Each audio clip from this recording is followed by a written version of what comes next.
Terve, minä olen Kivelän Lauri. Tässä nyt kerron seuraavaksi, mitä opiskelen, missä olen ollut harjoittelussa, vähän omasta alasta, oman alan viestinnästä ja taidosta, mitä tässä on tullut 4 vuoden opiskeluiden aikana käytettyä.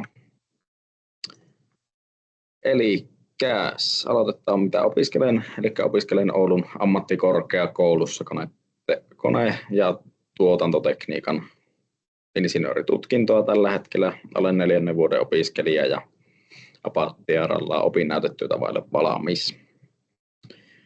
Miten päädyin tähän? Lukiossa heräsi kiinnostus mekaniikkaa ja koneita kohtaan. Yritin yliopistoon pääsykokeiden kautta. En päässyt sinne, mutta pääsin sitten AMKkiin.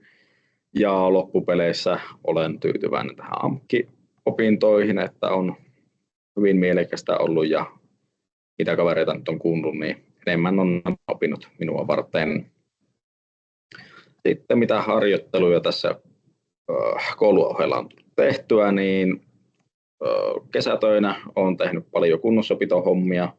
Ensimmäiset 2 kesää olen ollut kunnossapitoasentajana Kemissä ja Torniossa Outokummulla.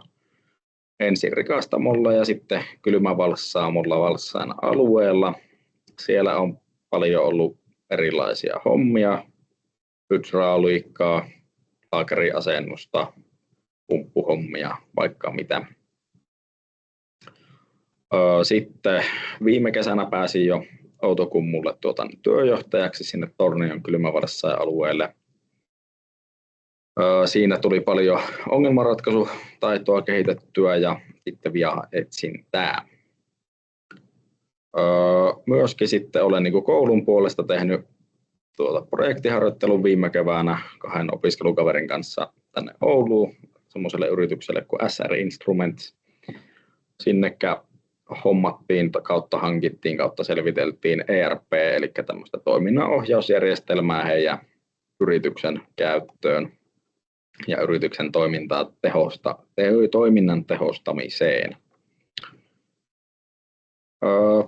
Sitten mitä muuta omalle alalle kuuluu, niin en oikein pahemmin tiedä. En ole perehtynyt asiaan ja ei ole omaan elämään tällä hetkellä hirveästi vaikuttanut, ainakaan vielä. Mitä nyt mahdollisen valmistumisen jälkeen, niin toivoisin, että pääsisin kunnossapitoinsinöörihommiin kautta insinöörihommiin jonnekin teollisuuteen kautta koneiden kanssa toimimiseen. Mutta ehkä kuitenkin se prioriteetti on se, että se homma tulee olemaan semmoista, mikä itseä kiinnostaa ja aamuisin haluaa lähteä tekemään.